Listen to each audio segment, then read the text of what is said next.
Hello again, everybody. Pretty recent comeback on my part with another freelance teacher free educational class in here on my videocast, the freelance teacher, thefreelanceteacher.com and tfttravelgroup.com for another episode, so to speak, of what's going on in class and a combination of what's going on in the world. And that sounds dramatic, I understand that.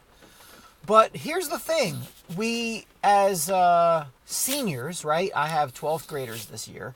And I wanted to follow the orders of the educational overlords, the intellectual castrati who try to run us and control us from Albany in the educational world, in New York State anyway. They want us to put more nonfiction in the curriculum. Okay, I can do that, no problem. Now, they want us to read environmental impact statements by the EPA on how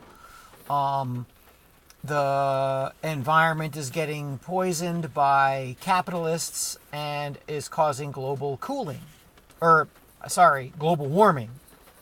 Actually, that's not right either, is it? It's climate change. So they want us to propagate propaganda as always. Some of it's legit. Some of the stuff they have is legit. But, you know, the other, I think it was a year ago, the New York State English Regents had their nonfiction, and a bunch of it was based on FDR's move during the New Deal and some government-sponsored theater commission that put out some plays, right? And the underlying thing is, you know, because these people are slick, don't think that they're just stupid, right? It really bothers me. You get adults that are talking about, oh, well, everything the government touches turns to dog turd. But, they don't mean it that way. It's just, there's no conspiracy or anything. It's just incompetence. And adults talk about this, right? Which means that intellectually they are not adults. And as always, I'll say it 1,000 times, I'll say it another 1,000 times more. The teenagers notice that you're not thinking. They notice that you're unable to speak truth to power as you say you will. They notice all of this stuff, and they're actually more polite than you think. As you're spouting New World Order, leftist, leftover, dusty, socialist propaganda, they politely listen and just say nothing, because they've heard you before from the other teacher down the hall or the other guy on TV, and they're like, okay, whatever, here's this guy again, nothing new to see here. So anyway, that early rant was actually not intended, but you guys always get me going on this kind of stuff. I know you do it on purpose. So my point is, with this nonfiction stuff, is we are wrapping up in 12th grade Dark Alliance, the Gary Webb material. Now, unfortunately, we don't have the time to read the entire book. It's a gigantic book, exhaustively researched, heavy-duty stuff. And what Gary Webb did was pick up where the late 1980s left off in this kind of buried expose of the CIA being part and parcel involved with the drug trade in the 1980s, in particular the crack epidemic, smacking down and putting the boot on the throat of the black community and other poor communities in the United States with the influx of crack cocaine into the United States. And this is one of those conspiracy theories until it wasn't a conspiracy theory. Well, I'll get back to that point in just a little bit. But Webb exhaustively researched this dark phenomenon and wrote a bunch of articles for the San Jose Mercury News, and I believe it was also a Sacramento paper, but it wasn't one of the big newspapers, and he broke the story open, and it was turned into a book called Dark Alliance.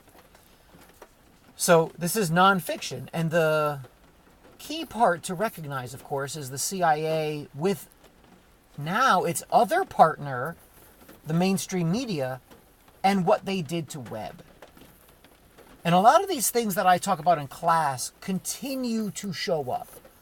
I talked to you a couple weeks ago about how it's not necessarily the action that you should watch, but the reaction.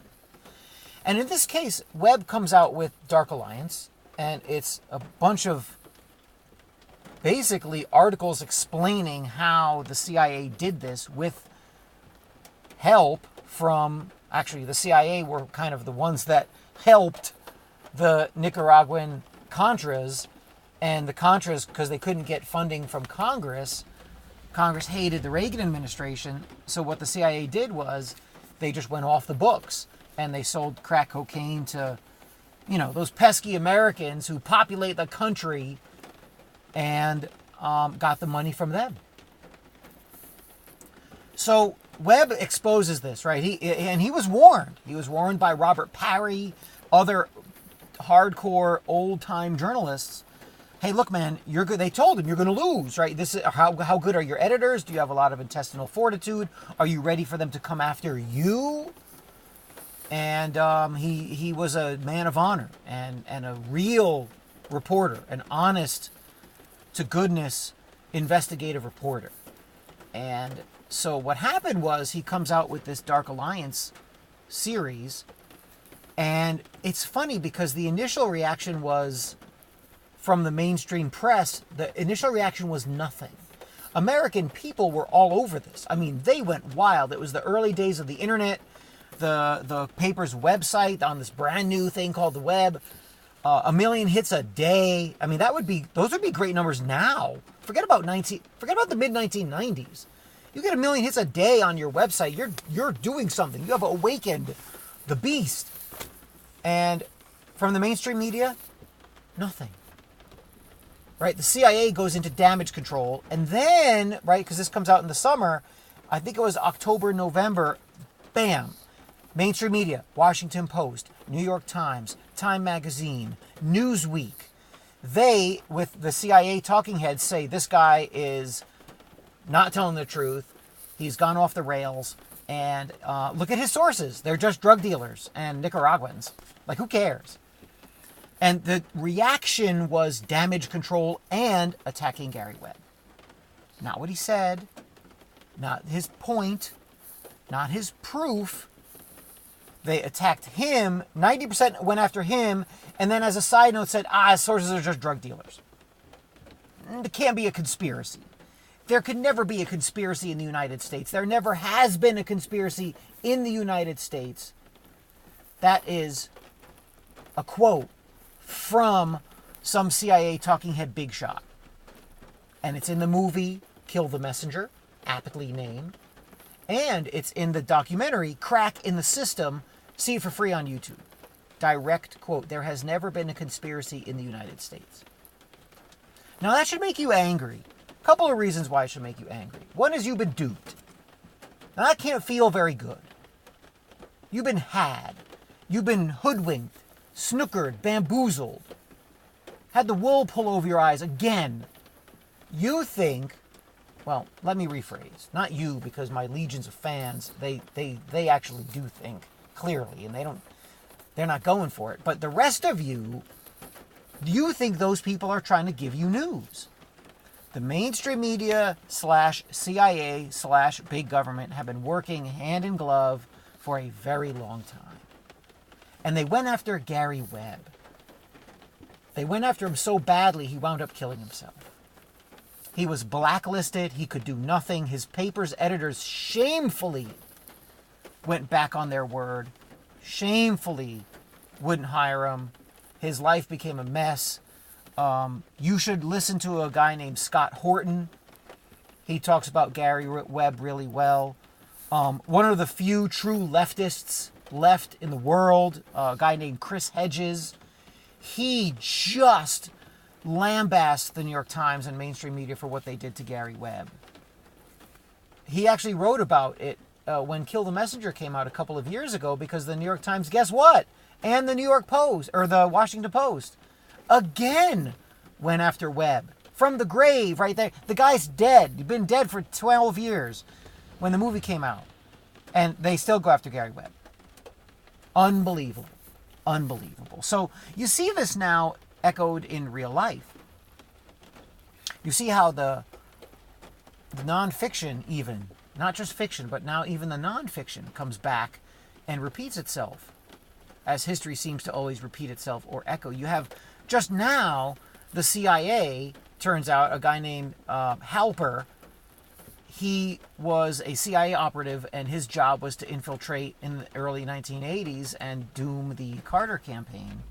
Well, it turns out this guy was also planted in the Trump world by the MSN, by the mainstream media, MSM, and ruined the Trump campaign. Now think about that for a minute. You're told by the mainstream media that Trump is everything bad. He's a racist, he's a misogynist, he's Islamophobic, everything. It's getting so bad that even, I think it was my wife looked at the New York Times, and we looked at each article. Why she pays for this thing, I don't even know. But the articles, I think there were 4 above the fold or 5. And did I mention this before? All of them except one were basically Trump hit pieces. Now, it doesn't matter what your opinion on Trump is. You should have a mix of opinions of the guy. That's your job. That's your birthright in the United States.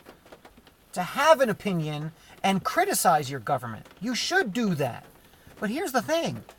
Can you trust what the mainstream media is telling you? CIA, mainstream media seem to be doing this kind of dance where they're trying to massage your opinion of certain topics. Webb told too much truth. And what did he do? Goes after the CIA, makes them look terrible, makes federal government look terrible. In 1998, the CIA produced a 400-page document basically saying, yeah, we were complicit with the Contras in selling drugs in the United States. But the United States and the people in it were consumed with, guess what? The Monica Lewinsky scandal. So who paid attention to that? Oh, Gary Webb was right. The facts don't matter. Even after Gary Webb's death and Kill the Messenger comes out, which is a very short version of the story. Kill the Messenger is a good movie, but it's a very condensed version of the Gary Webb story and the Dark Alliance story. But even then, you have mainstream media in the pocket of, looks like the deep state, telling you what to think. Going after the person who comes up with the news, killing the messenger. So when you see what you see in terms of the media, you think of things like, I don't know about you, but I think of something like Operation Mockingbird. Yet one of these many conspiracy theories that was a conspiracy theory right up until it wasn't. And what was Operation Mockingbird? Get everyone in the mainstream media on the same page, have them say the same thing, make sure you repeat it 7 times, because once you hit the 7th time, the garden variety mouth-breathing mushroom intellect American starts to believe it. And it worked. It worked. Everyone's saying the same thing. And, you know, the Trump thing is fascinating because they're pulling out all the stops with this guy. I don't know what it is about Trump. I really don't get it. Right? The guy's been a big shot in New York City for a long time. He's been in network TV. Right now he's president of the United States. Something is going on. I don't know what it is, but he has got these people fit to be tied. And so now the mainstream media, if they tell me that there's rain in the forecast, I don't believe it. I don't believe it when they talk about Donald Trump. I don't believe it when they talk about Hillary Clinton. I don't believe it when they talk about anybody. It's that bad. So take a look at Operation Mockingbird. Take a look at Gary Webb and Dark Alliance and Kill the Messenger. Right? You've got all of these things going on, and then this Halper story comes out with CIA embedding itself into political affairs, and then you have the mainstream media's reaction to these things that come out. And it really should then enable you to see truth. And my last point on this is when you see people actually speaking truth to power, I'm not talking about people following the crowd saying they're speaking truth to power. They're not speaking truth to anything. They're just following the herd. But someone who real truth to power, you can tell that they're speaking truth. Why? Because of the reaction they get. And then you can tell that somebody is really, really on the up and up and talking truth. See you next time.